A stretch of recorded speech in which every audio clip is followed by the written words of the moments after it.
तो श्री नरवाहन नाम के एक व्यक्ति रहते थे वृंदावन के पास में। गांव भय गांव, वहां पर रहते थे। उस गांव का नाम ही था भय गांव। भय गांव क्यों? बोले सब भयभीत खाते थे उससे। क्यों? निर्वाहन जी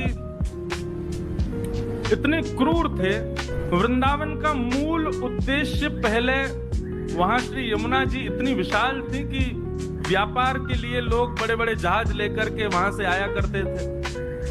आगरा जाते, आगरा दिल्ली को जोड़ने वाली श्री यमुना जी थी, तो व्यापारी लोगों के लिए मार्ग था। वृंदावन तो महाराज क्या बताएं, अब कहने में थोड़ा आज संकुचित होता, पर डकैतों का गढ़ था। वहां पे सब लूट मार करने वाले बैठे रहते, और जब कभी भी जहाज यमुना जी में होके निकलते तो विशेष रूप से नरवाहन, इसकी पूरी गैंग थी, बड़े महाराज खूब सारे लोग थे, आते जाते जहाजों को अर्धरात्रि में कैसे भी करके और पकड़ लेता और उनसे कर वसूलता। कर तो लेता ही, ऊपर से कुछ ना कुछ लूट मार भी कर लेता। इसलिए सब लोग डरते थे यमुना जी के मार्ग से। दिन दिन में ही निकल जाओ, कहीं रात हो गई तो नरवाहन पकड़ लेगा, ऐसा नरवाहन। तो जब श्री महाप्रभु जी राधा वल्लभ लाल जी को लेकर के वृंदावन में आए तो वर्णन आता है कि आत्मदेव ब्राह्मण जिसकी 2 कन्या थी, उसने खूब धन संपत्ति देकर के भेजा। साज सज्जे, ऐसे सुंदर सुंदर श्रृंगार, ऐसे सुंदर सुंदर सोने चांदी मणि आदि के मुकुट। और फिर ऐसा भी भाव है, जो महाप्रभु जी की प्रथम पत्नी थी रुक्मणी बाई, जिनसे पहले ब्याह हुआ था, तो रुक्मणी बाई जी और महाप्रभु जी के बड़े प्रथम पुत्र श्री वनचंद्र जी, आप दोनों भी नवरंगी लाल जी की सेवा छोटे बालक को देकर के, गोपीनाथ जी को देकर के, आप भी देवबंद से वृंदावन आ गए थे। महाप्रभु जी ने कहा होगा कि भाई अब यहाँ सेवा का विस्तार है, आप लोग भी आ जाओ। तो वे भी जब आई तो खूब सारा धन संपन्न लेकर के आई अपने साथ में, धन संपदा। तो वृंदावन के आसपास के गांव में जो ब्रजवासी रहते थे सब आते थे, अरे भैया नयो नयो लाला आयो, नयो नयो ठाकुर जी आयो, हमारे वृंदावन में सब दर्शन करने आते। तो सब लोग आते दर्शन करने। कुछ ब्रजवासियों के चित्त में चिंता प्रकट हुई और उन्होंने महाप्रभु जी से कहा, भगवान बड़ा सौभाग्य है कि आप वृंदावन में ठाकुर जी को लेके पधारे हो, पर भगवान यहाँ एक नरवाहन नाम का डाकू रहता है। आपके ठाकुर जी इतने साज सज्जे में विराजते हैं, इतनी संपत्ति और इतने सोने चांदी सब आप लेकर के आए हो, हमें तो भय लगता है कि कोई घर तो है नहीं, कुटिया तो है नहीं, मंदिर तो है नहीं, आप ऐसे ही कुंज निकुंजों में ही रहते हो, और इतनी सारी संपत्ति आपके साथ में आई है, इतने सोने चांदी हीरे जवाहरात सब आए हैं, कहीं अगर उसने आकर के डकैती डाल दी तो बड़ी दिक्कत हो जाएगी। महाप्रभु जी बोले, तो क्या करें, क्या चाहते हैं आप लोग? और हमारा भाव यह है कि एक बार आप उससे मिल लीजिए, नरवाहन से मिल लीजिए, और वहां जाकर के थोड़ा बहुत कुछ दे दीजिएगा उसको, उससे थोड़ी मैत्री जैसी, थोड़ा प्रेम भाव हो जाएगा, तो वो कम से कम ठाकुर जी की सामग्रियों को स्पर्श ना करे। महाप्रभु जी तो अष्टयाम में इतने व्यस्त रहते थे, हम लोग विचार करते हैं 2 समय के भोजन ठाकुर जी को पधराना, उसके लिए भी कितनी योजना बनाते हैं। पर श्री हितरिवंश महाप्रभु जी ने राधा वल्लभ जी को वृंदावन में विराजमान करके अगले दिन से ही अष्टयाम प्रारंभ कर दी। 8 याम सेवा चलती राधा वल्लभ जी की। ये भी विचार नहीं कि मंदिर नहीं है, व्यवस्था नहीं है, रसोई नहीं है, खुले में ही सब व्यवस्थित करके अष्टयाम सेवा हो ठाकुर जी की। ब्रजवासी सब संत भी आ गए, सबने कहा कि बोले नहीं ये निर्णय उचित है, आप नरवाहन से एक बार मिल लीजिए। महाप्रभु जी ने कह दिया, इनको निहारने के बाद, इनसे मिलने के बाद किसी और से मिलना पड़ेगा, हम नहीं जाएंगे। जब ये मिल गए तो अब और किससे क्या मिलना और किसी से भय क्या खाना?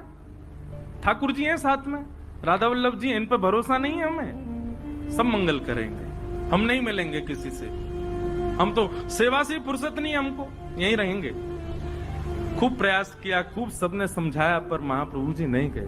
नरवाहन को किसी ने जाकर के ये बात बताई।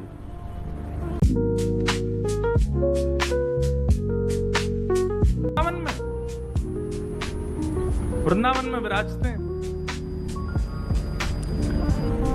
किसी ने यह भी कहा कि जो आचार्य उनको लेकर के आए ठाकुर जी को, उनसे किसी ने प्रस्ताव रखा कि वो आपके पास आके आपसे मिल लें,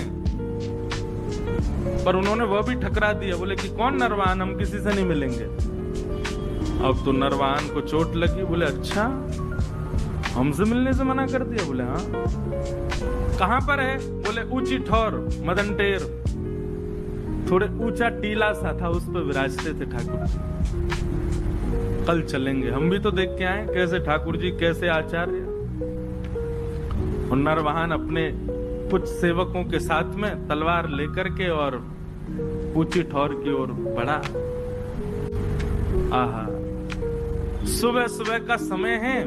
मंगला आरती के पश्चात श्री राधा वल्लभ लाल जी का श्रृंगार करके हे हरिवंश महाप्रभु आचार्य चरण आसन पर विराजमान सन्मुख बैठ करके श्री ठाकुर जी को पद सुना रहे थे।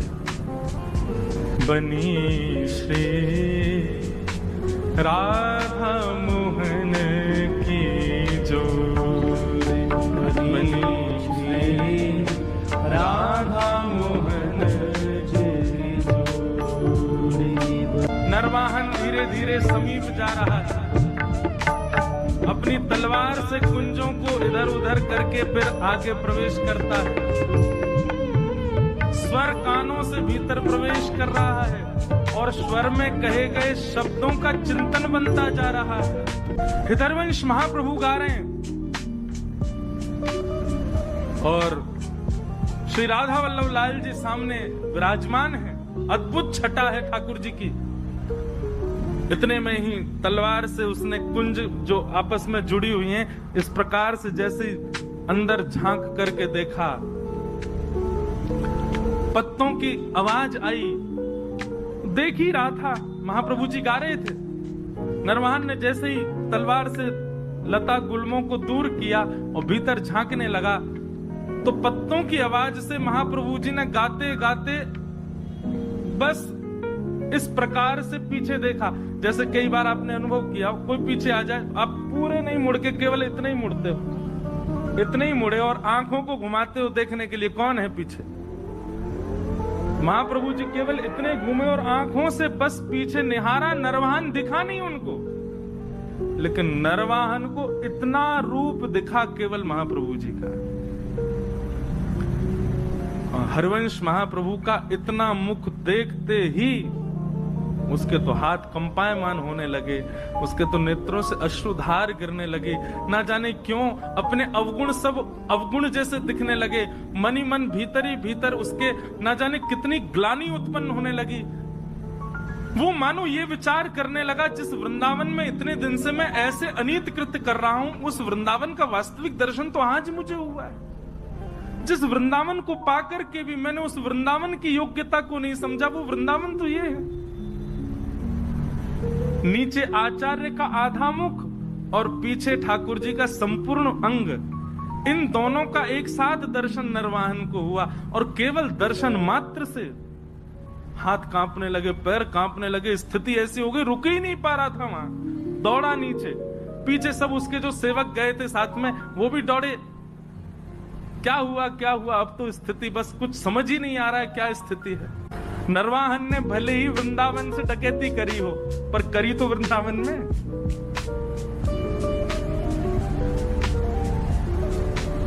अब तो नरवाहन की स्थिति ये हो गई, तलवार वलवार तो सब दूर फेंक दी।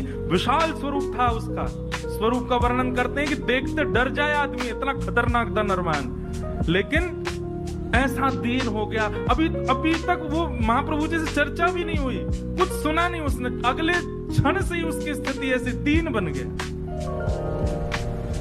प्राण हरिवंश, जीवन हरिवंश, नित्य हरिवंश, हरिवंश हरिवंश, नित्य हरिवंश, बस हरिवंश हरिवंश हरिवंश यही गाता रहता।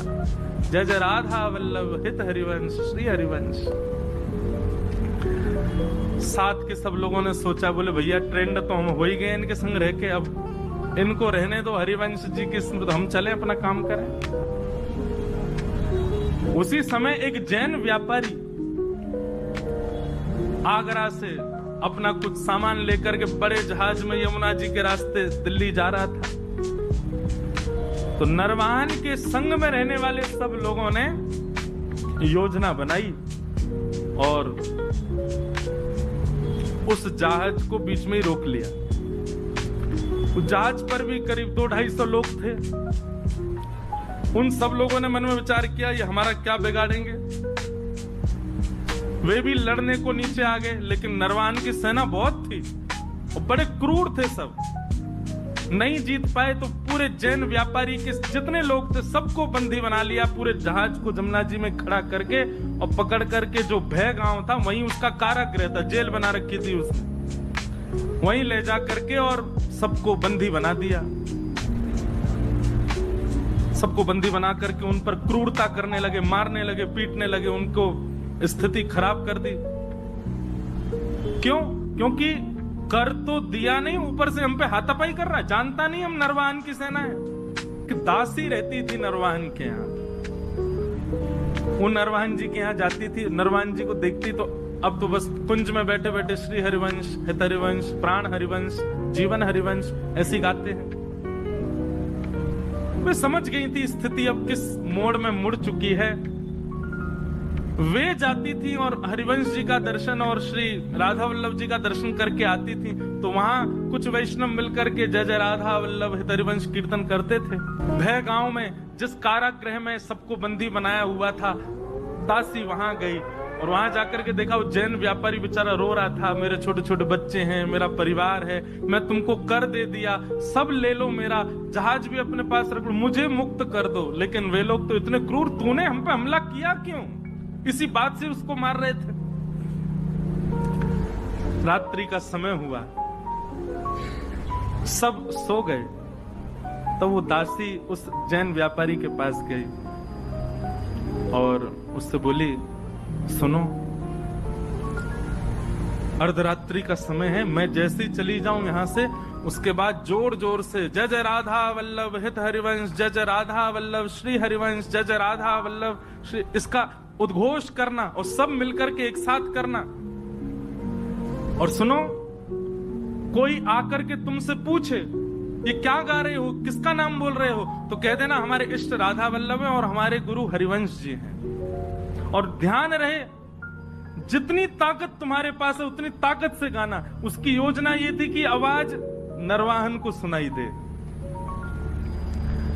कारागृह में बंदी बने हुए जो सब व्यापारी थे, उस दासी के जाति सब चिल्लाने लगे, जय जय राधा वल्लभ हित हरिवंश, जय जय राधा वल्लभ श्री हरिवंश, जय जय राधा वल्लभ हित हरिवंश। आहा, ये स्वर सुनते ही मानो नरवाहन की स्थिति तो ऐसी हो गई कि जैसे प्यासी को जल पिला दिया हो, भूखे को पानी पिला दिया हो, जिसको नींद आ रही है उसको बिस्तर दे दिया हो, जिसको अत्यंत सुख की कामना हो, जिस सुख की कामना हो वो सुख दे दिया हो। नरवाहन तो आनंदित हो गए, आनंदित होकर के उठ करके ढूंढने लगे कहां से आ रहा है स्वर। सुनते सुनते जैसे पहुंचे, अपने कारागृह में पहुंच गए। कारागृह के भीतर जाकर के देखा तो सब बंदी बने हुए हैं, वही गा रहे हैं, जय जय राधा वल्लभ हित हरिवंश, जय जय राधा वल्लभ श्री हरिवंश। नरवाहन ने जाकर, अरे भैया सुनो, कौन हो तुम लोग, अरे ये क्या गा रहे हो? बोले महाराज, ये राधा वल्लभ जी जो हैं ये हमारे इष्ट हैं और ये हरिवंश जी जो हैं ये हमारे गुरु हैं। जैसे ही सुना कि हित हरिवंश उनके गुरु हैं, नरवाहन की तो स्थिति हाथ पांव कांपने लगे। जिन गुरुदेव की मैं आज एक झलक देख करके मेरी स्थिति हो गई, ये उनके साक्षात शिष्य हैं, मेरे गुरु भाई हैं और ये मेरे यहाँ कारागृह में बंदी। तुरंत बुलाया, बोलो खोलो, अभी चरण पढ़ो, इनके चरणों में दंडवत प्रणाम करो। अपने सारे जो भी उसके सहपाठी सबको बोला इनके चरणों में प्रणाम करो। सबने दंडवत प्रणाम किया।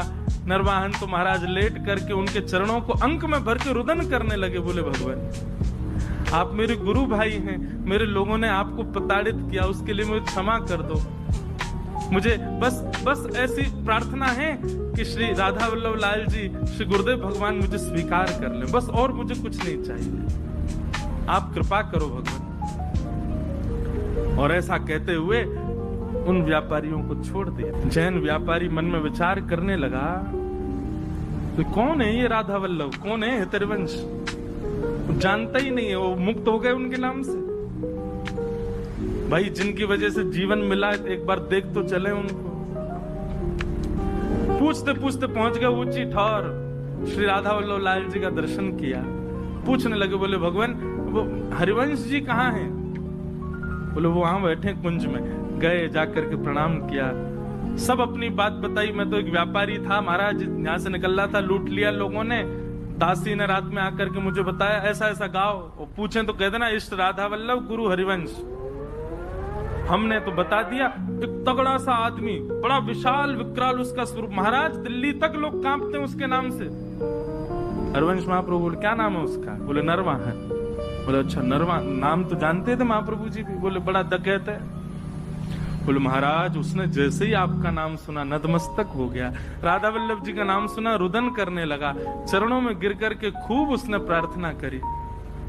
बस यही कह रहा था कि गुरुदेव भगवान स्वीकार कर लें, राधा वल्लभ जी स्वीकार कर लें। जैसे ये भावना उसकी सुनी महाप्रभु जी ने देखा तो राधा वल्लभ जी की ओर जैसे ही देखा तो राधा वल्लभ जी खड़े तो सीधे थे, देख ही यहीं रहे थे, बातों को ही सुनने थे। और जैसे ही महाप्रभु जी ने देखा उन्होंने तुरंत अपनी नजर सीधी कर ली। महाप्रभु जी समझ गए, ओहो इनको कृपा करनी है। वाह जय जय, बड़ी कृपा आपकी है। एक डकैत को ऐसी दृष्टि डाली कि वो पूरा बदल गया, सब उसकी स्वीकार।